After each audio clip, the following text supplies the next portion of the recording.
চলো। এত দেরি করে মানুষ? বিয়ে বাড়ি থেকে পালিয়ে আসে কি চারটিখানি কথা? সন্ধ্যার আগে বাবার লকার থেকে 5 ভরি স্বর্ণ আর 5 লাখ টাকা নিয়ে এসেছি। দাঁড়া ভাই, শোনেন শোনেন, আমার বাইরে না ভাই, আমি বিয়ে করি না ভাই। ওর ব্যাগে সব টাকা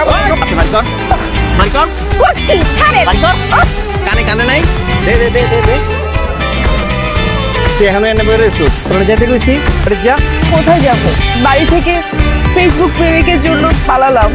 আমি কোথাও যাব না, আমি এখানেই থাকবো। টাকা পয়সা সব হারাইছো, আরেকটু পয়সা কিন্তু ইজ্জত হারাবি, মান সম্মান থাকতে রেখে যা।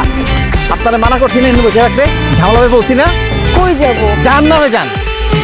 এই এই এই, এটা কি? আজকে রাতটা আশ্রয় দেন, কালকে সকালে চলে যাব।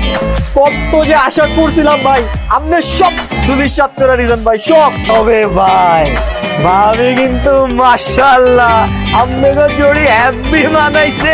ভাবি আপনার কপালটা কিন্তু ভালো যে পায়ের মতো একজনের পাইছেন, বুঝছেন? আচ্ছা আমি যাই, আপনাদের দুইজনের ঘর সাজায়। হ্যাঁ জায়গা।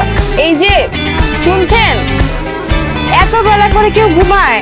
উঠুন, নাস্তা দিয়ে গেছে নাসিম, নাস্তা করে নেন। আমার ক্ষুধা লেগেছে। এবার একটু তো খান।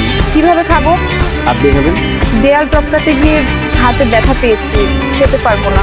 আপনি খাইয়ে দেন। এত রাত করার কি আছে? ঠিক আছে, আমি খাবো না, আমি না খেয়ে থাকবো। না করেন। একটা কথা বলি, তোমার ফ্যামিলি থেকে কি অসুস্থ? কে অসুস্থ? আমার ছোট বোন রুমকি, ওর ব্লাড ক্যান্সার। ছোটবেলা থেকে স্বপ্ন দেখতো ও বড় হয়ে ডাক্তার হবে, গ্রামের মানুষের ফ্রি চিকিৎসা করাবে, কিন্তু আজও নিজেই বিনা চিকিৎসায় মরতে বসেছে। ওই জন্যই আমি আসলে দিশেহারা হয়ে কোনো পথ না পেয়েই ছিনতাই শুরু করি। আচ্ছা, আগে কি করতে? আমি আগে রশিদ বিল্ডার্সের